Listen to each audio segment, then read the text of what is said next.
What's going on, ladies and gentlemen? They call me Fifth. And right now, you're chilling with Dream Team, the one and only team that comes together to bring things to life and bring it to you to view so that you can see me talk. And as you keep listening, you're going to realize that I'm really not going anywhere, but you're listening. But I appreciate it, though.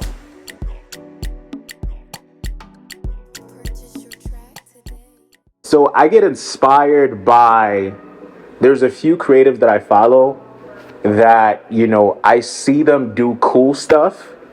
And sometimes I try to figure out how they did it. That's one. Or for the most part, I usually just think of something I like to think they're dumb. So I think of a lot of dumb things sometimes. And I'm like, how am I going to do this? There's a concept in mind that I've never seen anybody do. Sometimes I've never seen anybody do these type of things. But then I'm like, okay, how can I I'll just put this out there. How can I make the cereal float around and pour itself into a bowl? And then the spoon will be feeding me. So I think about all these cool things. Now the challenging part comes from, all right, cool. So I have the concept in mind. And then I'm like, okay, how can we make this happen? Then once I figure out, okay, this is how we're going to make it happen. Then I try to add a little storyline to it. Sometimes the main thing is the effect that I think about. Just like I told you about the cereal thing. Then I'm like, all right, so I try to build a storyline around it once I figure how to do it. But majority of the times, I'm gonna be honest, I don't know how to do it. I really don't. But I like challenging myself. Like, okay, all right, Fifth, if you think you're dope, figure out how to do this.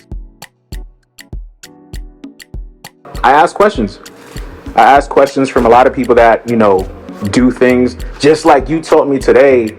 Okay, I simply just asked, how are you gonna, capture XYZ? And you simply told me this. So I was like, okay, that's something new I just learned. So I never like to seem like I know it all, because the next person might teach me something that I don't. I might learn lighting from them. I might learn settings, so I might learn this. I like to think I have a coachable spirit. It's a very good question. So, I feel like I've always had this creativity in me, but because people haven't seen me do it, it's like, think of it this way. If I said, let me braid your hair, you're probably going to look at me sideways and say, why would I let you braid my hair? Because you've never seen me braid hair, right? But I've always wanted to do it, but I never had the person to do it on. Because a lot of people are like, what if it's not that great? So for me, I was like, all right, bro, do it on yourself. Create little videos and do these little effects. And it's crazy. Now that's one of the things that a lot of people want me to do for them. But I'm like, you got to understand, this is a whole process to do these things. I still don't think I'm better. I still feel like there's a lot of areas I could improve, simply because I'm very hard on myself. I have a lot of videos that I've done, but I've never put them out. I critique my work a lot, and a lot of times I don't even want to put it out just because XYZ. But then I have a few people like, nah, just put it out. So then I was just like, all right, cool.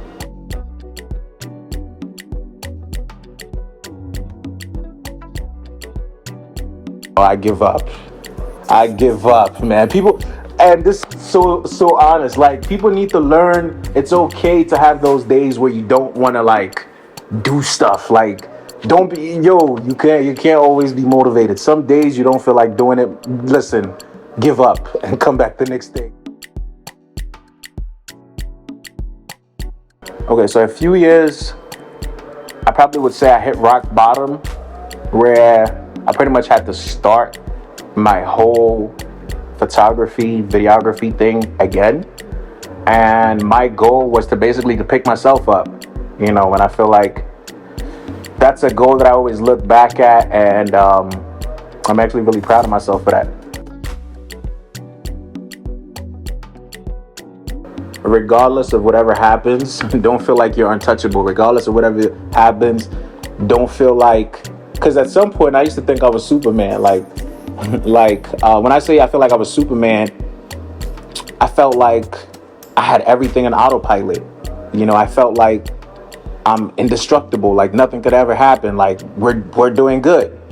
but life could quickly humble you, and I learned from that.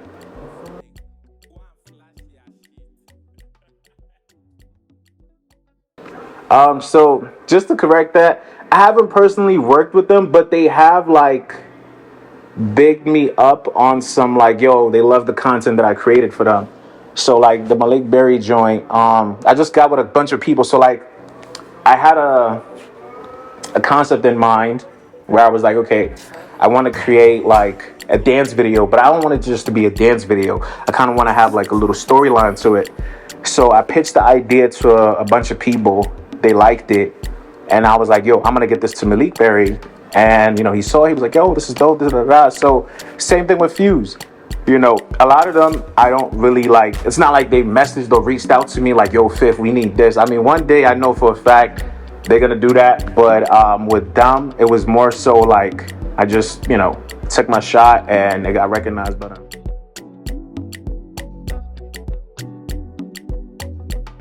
Okay, so to be honest, I really love making music. I'm not gonna lie. I love making music more than anything in this world. I love making it more than creating videos. It's always something I love. However, when reality kicks in, the reason I stopped making music, I've never even really told people this, but the reason I stopped making music is because I had to be real with myself. What people don't realize is music is a very expensive hobby. Same with videography.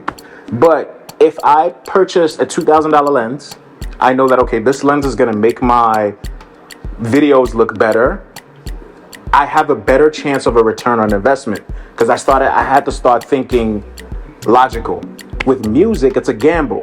If I go spend XYZ on making the song, getting it mixed, getting it mastered, the instrumental, the marketing, you're spending pretty much more than what a lens would cost.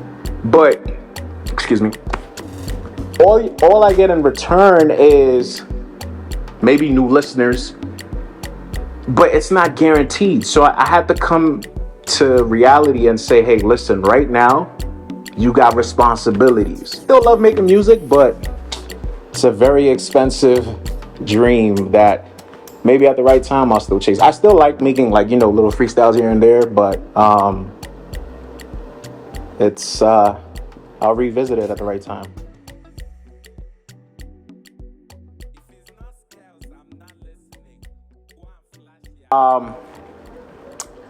This idea actually came in mind a couple years ago, like before I actually even made the move. A couple years ago, I saw the concept and I thought it was really dope.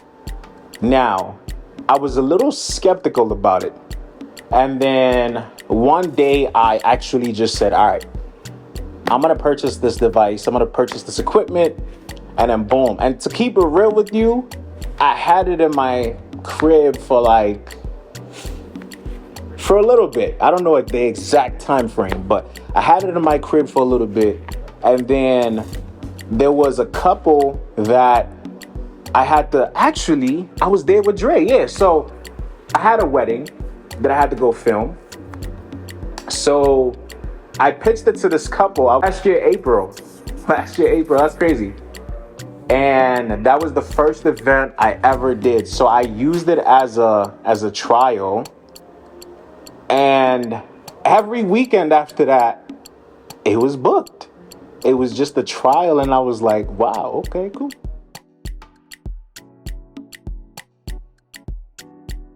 Just continue learning. Don't ever feel like you know it all. Continue learning. You never stop learning, and find or surround yourself with a lot of people that do what you do, because there's a lot of information right in this world, and it doesn't end at, a lot of people say YouTube, but YouTube will teach you the fundamentals, but the real work is out there in the field. So what I might know, somebody else knows something else. Like, okay, hey, what about you reaching out to grocery stores? I'm just saying, they might have something for you to do as a videographer. So reach out to a bunch of people that do the same thing that you're doing, and just learn from them.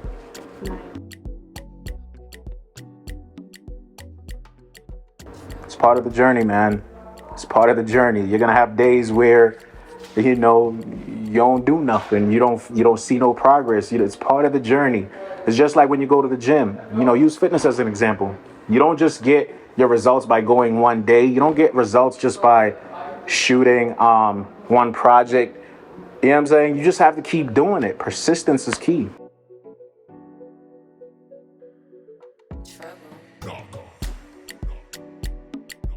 The best advice I've personally received was from a YouTuber. He told me to stop watching YouTube videos and go out there in the field to shoot. That's the best advice I could give anybody. You know, so many people say, oh, I'm watching YouTube. I'm like, all right, cool, bro. Put the YouTube on pause and actually go out there in the field and do stuff. Because you're going to learn a lot. Because even like, I'll use my creative reels, for example. That stuff, I don't learn it on YouTube. I just learn it from doing stuff.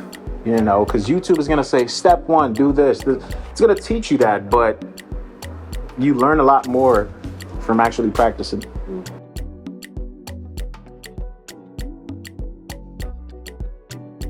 Spend a lot of money on buying expensive cameras. You're going to get great quality out of it, which is a lie. And anybody watching, it's a lie. Think of a chef. If a chef buys a very expensive stove, that doesn't mean his food is going to taste good. You get what I mean?